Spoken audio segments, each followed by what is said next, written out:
안녕하세요. 충남 특수교육 1일 리포터 좋아요. 정진식입니다.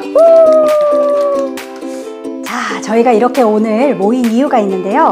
오늘은 2022 대전 특수교육과정 그 핵심 변화라고 할 수 있죠. 일상생활 활동과 그리고 생활지원 개별화 교육 계획을 중심으로 해서 우리 특수교육 대상 학생의 삶과 연결되는 개별화 교육 계획의 실천에 대해서 이야기 나눠보도록 하겠습니다.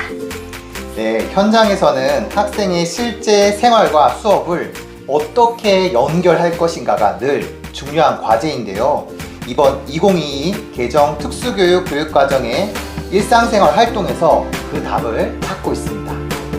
네, 맞아요. 그래서 일상생활 활동이 대두되면서 동시에 생활지원 개별화 교육 계획도 지금 현재 화두에 많이 올라 있는데요. 오늘 좋은 곳으로 찾아왔죠. 깊이 이것에 대해 이야기를 나누기 위해서요. 네, 맞습니다. 2022 개정 특수교육 교육과정 총론을 집필하신 특수교육의 레전드, 또 특수교육의 교육과정의 아버지, 국립공주대학교 정병훈 교수님을 찾아뵈었습니다. 안녕하세요. 반갑습니다. 안녕하세요.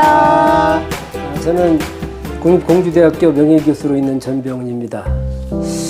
아마 여기 굉장히 먼 곳인데도 불구하고 방문해 주셔서 고맙습니다. 아유, 세종에 지금 교수님 연구실에 저희가 나와 있는데요. 지금 보여드리고 싶은데 보여드리지 못하는 게 너무 아쉬워요. 금강 줄기가 쫙 흐르고 산자락이 이렇게 높은 데에 자리 잡아 있는 교수님 연구실에서 좀 오늘 이렇게 말씀 나누게 돼서 너무 좋고요. 교수님 그동안에 어떻게 지내셨어요?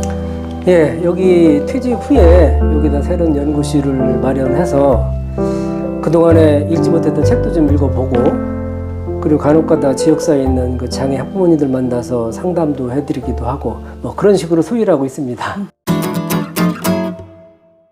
교수님, 그럼 먼저 일상생활 활동이 새롭게 포함된 이유와 그 배경이 궁금합니다. 이 변화는 어떤 문제의식에서 출발하게 됐나요?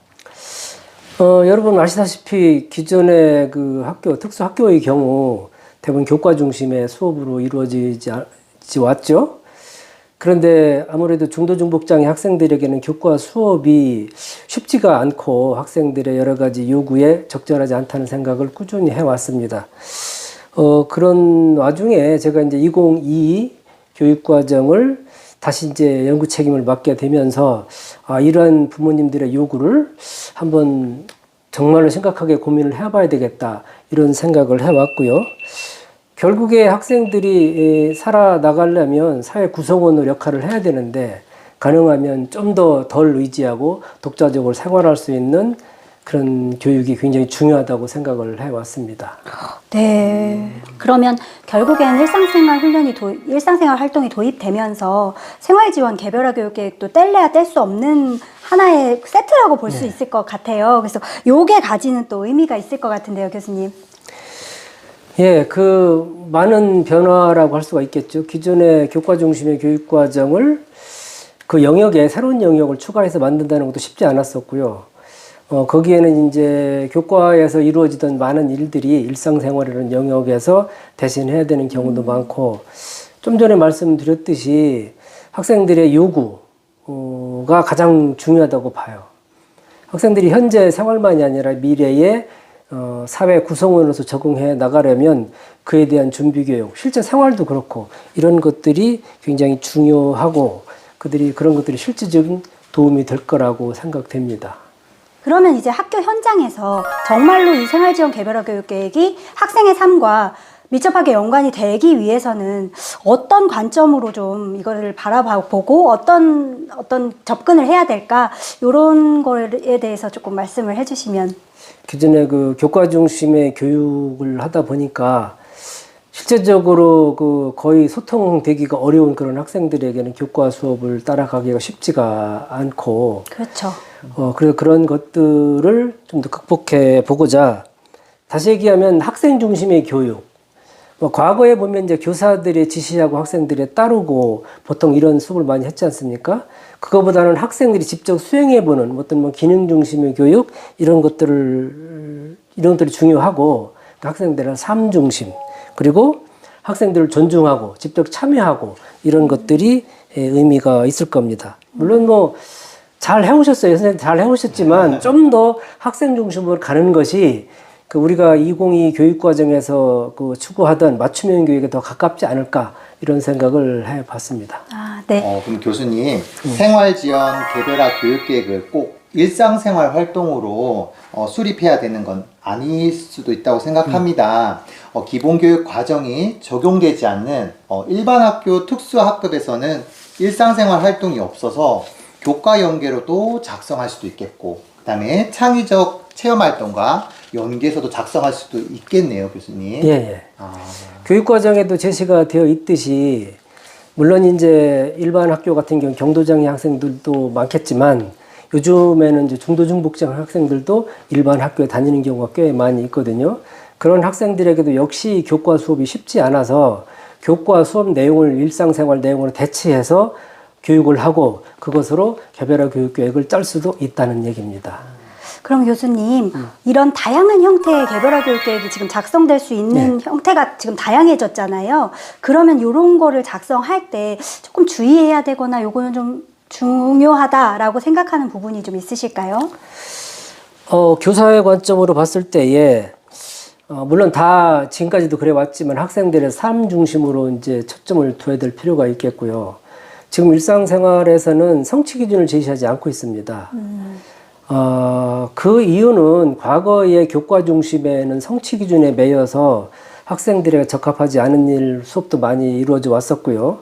일상생활로 하면서부터 학생들에게 맞는 정말로 학생들의 미래 삶에 필요한 이런 교육을 할 수 있는 여지가 된다고 볼 수가 있겠고, 그래서 일반 학교나 뭐 특수학급 같은 경우도 이렇게 일상생활에서 제시된 여러 가지 내용들을 교과와 조인하거나 대체해서 수업을 할 수가 있다는 얘기죠.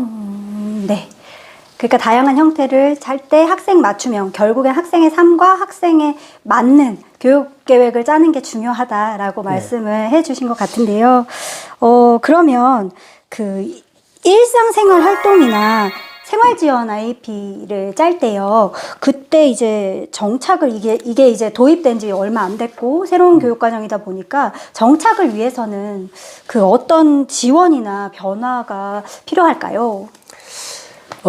일상생활 같은 경우는 사실 지역사회 적응을 위한 것이기 때문에 교사들의 노력만으로는 이루어지지 않습니다. 교사와 학부모 그리고 지역사회가 함께 해야만이 그 좋은 결과를 얻을 수가 있고요. 그를 위해서는 서로가 협력이 필요하겠죠. 특히 일반 학교 같은 경우는 일반 교사와의 협력도 필요한 거고, 학교 자체에서 어떤 그 협의체를 만들어서 교육과정 운영위원회라든가 학년 간 뭐 협의회라든가 이런 걸 통해서 같이 운영을 해야 됩니다. 왜냐하면 필요에 따라서는 한 반의 학생들이 여러 학생들이 이 수준이 다른 학생들이 되게 있지 않습니까? 근데 이제 이 경우에는 이제 학년군의 통합이라는 개념을 있어서 필요에 따라서 유사한 학생들끼리 수준이 비슷한 학생들끼리 모아서 수업을 달리할 수가 있기 때문에 교사 간의 협력도 꼭 필요하다고 생각이 듭니다. 교수님께서는 이제 앞으로 미래 사회에서 개별화 교육이 어떤 방향으로 발전되어야 가야 된다고 생각하시는지요? 기존에 사실 개별화 교육 계획이 조금은 형식적인 측면도 없지 않아 있었습니다. 네. 과거에는 이제 그 학년군의 성취 기준 중심으로 개별화 교육도 많이 짰고 학생들 실제 기능보다는 교육 과정에 제시된 그런 내용 중심으로 많이 했던 것이 사실이죠. 그래서 이제 일상생활을 도입을 하면서 일상생활은 그런 학년군에 얽매일 필요가 없고 실제적으로 아이들의 그 능력을 중심으로 해서 재편할 수가 있기 때문에, 그리고 교육과정에는 뭐 5가지 영역이 있습니다만 그것만이 아닙니다. 학생들이 필요하다 하면 교육과정에 제시되지 않은 내용들도 포함해서 짤 수가 있다고 하는 얘기죠. 그리고 좀 더 말씀을 드리면 이제 교사들이 이 결국에 지역사회에서 살아나가야 되기 때문에 가능하면은 협력해서 지역사회 협력하는 것이 굉장히 중요하고요. 뭐 필요하다면 현장학습을 나간다 이럴 때에 현장 지역사회의 도움을 얻지 않으면 사실 실제 운영하기 어렵지 않습니까? 네. 이런 것들을 통해서 학생들의 좀 독립적인 삶, 자주적인 삶을 하도록 신경을 좀 더 써주면 좋지 않을까라는 생각이 듭니다. 교수님 질문 있습니다. 특수학교에서 생활지원 개별화 교육 계획을 이제 도전 행동을 하는 학생들에게도 이제 적용을 할 수 있는지 궁금하고요. 또 특수학급에서는 일상생활 활동은 특수교육 학교 교육과정이기 때문에 기본교육과정이기 때문에 저희가 일반 학교에서는 지금 그 교육과정을 채택해서 사용할 수는 없잖아요. 그렇다 보니까 교과랑 어떻게 연계하는지 혹은 창체나 뭐 아까 말씀하신 행동중재 이런 쪽으로 연계할 방안 같은 게 있을까요? 예, 기존의 그 교육과정에도 제시되었듯이 일상생활은 교과나 창체와 연계시켜서 하도록 되어 있습니다. 그리고 학생들의 그 여러 가지 문제 행동도 마찬가지고요. 그래서 학생의 필요에 따라서기 때문에 학생들이 어떤 그 도전 행동을 갖고 있다고 하면 그것을 활용을 해서 거기에 기준을 맞추어서 교육을 짜면 되겠고요. 그리고 이제 학급 같은 경우도 마찬가지입니다. 지금 교육과정, 물론 일반 학교 교육과정, 공통교육과정을 쓰겠지만, 특수교육 교과용 도서를 활용할 수 있도록 되어 있거든요. 그렇죠. 그렇기 때문에 그 일상생활에서 제시된 그런 교과용 도서, 이것을 활용을 해서 교과에 조인을 해서 활용할 수 있습니다. 좀 더 유연성이 있다고 하면 교과는 학년군에 되게 묶여 있지 않습니까? 일상생활은 묶여 있지 않기 때문에 아이들의 필요에 따라서 교과 연계시켜서 가능을 하죠. 보통의 그 교과는 그 성취기준이라는 것이 구조에 있어서 그걸 융통성 있게 하기가 어려움이 있죠. 그러나 창의적 체험, 일상생활이나 창의적 체험 활동은 그와 상관없이 적용 가능하다는 얘기죠. 그리고 실제로 보면 그 일상생활에 제시된 그런 내용들이 교과와 유사하거나 연계시킬 것들이 상당히 많습니다. 그래서 일상생활을 찾아보면 교과 성취기준과 연계해서 할 수 있는 여지가 굉장히 많이 있다고 볼 수가 있습니다. 네. 교수님 또 일상생활 활동에 나오는 그런 영역들을 그럼 학교나 그 학생에 맞게 또 융합을 해도 가능한지 궁금합니다. 예, 가능합니다. 네.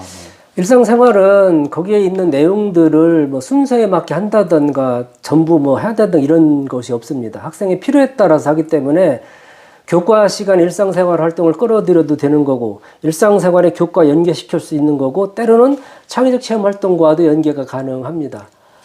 그래서 그 교사들이 조금 어렵겠지만 그런 것들을 고려를 해서 그 일부에 보면 제가 본 어떤 연구에 보면 일상생활 활동을 성취근화해서 수정해 놓은 자료도 있더라고요. 이런 걸 활용을 하면 훨씬 교사들이 그 IP 짜는 데에 보탬이 되지 않을까라는 생각이 듭니다.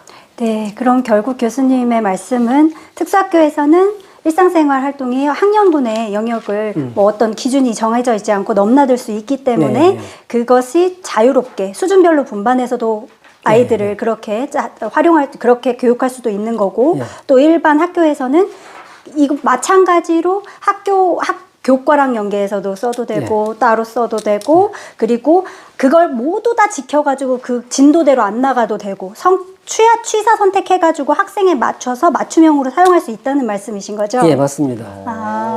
그런데 이제 그 전제 조건이 어쨌든 그 어떤 학습 공동체가 이루어지지 않으면 운영하기가 쉽지 않다는 얘기죠. 지금 방금 말씀하셨듯이 학년 간 통합을 할 수도 있는 거고 아이들에 맞춰서 따라갈 수 있을 때에 교사 간의 협력이라든가 뭐 학교 운영자들의 그 생각들 이런 것들이 다 이치되지 않으면은 운영하기 어려울 수도 있겠죠. 교수님, 이 영상을 보고 있을 현장 교사들에게 개별화 교육을 학생의 삶과 연결한다는 주제 아래 교수님께서 전하고 싶은 메시지가 있다면 부탁드립니다.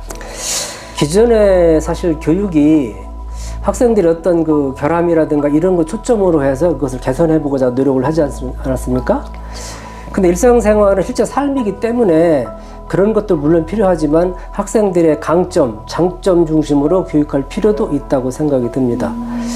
그 이유는 학생들이 지금까지 보면 졸업하고 나가서 굉장히 그 수동적이고 능동적이지 않고 자기 주도적이지 못하고 이런 삶을 되게 이어가게 되는데 이런 그 강점 중심으로 교육을 함으로써 자신감을 갖게 되고 좀 더 독립적으로 살고자 하는 의지가 더 늘 거라고 예상이 됩니다. 그래서 지금보다는 좀 더 학생들의 장점, 강점을 초점으로 그 프로그램을 짜고 교육 개혁을 했으면 어떨까 싶습니다. 이상으로 학생의 삶과 연결되는 개별화 교육의 실천, 전병훈 교수님을 모시고 이야기 나눠봤습니다. 오늘 나눈 이 이야기들이 현장에 있는 우리 특수교사들에게 그 개별화 교육의 본질과 실천 방향에 대해서 좀 더 깊이 생각해보고 그런 기회가 됐으면 참 좋겠습니다. 좋은 말씀 해주신 전병훈 교수님 정말 감사합니다. 고맙습니다. 감사합니다. 감사합니다.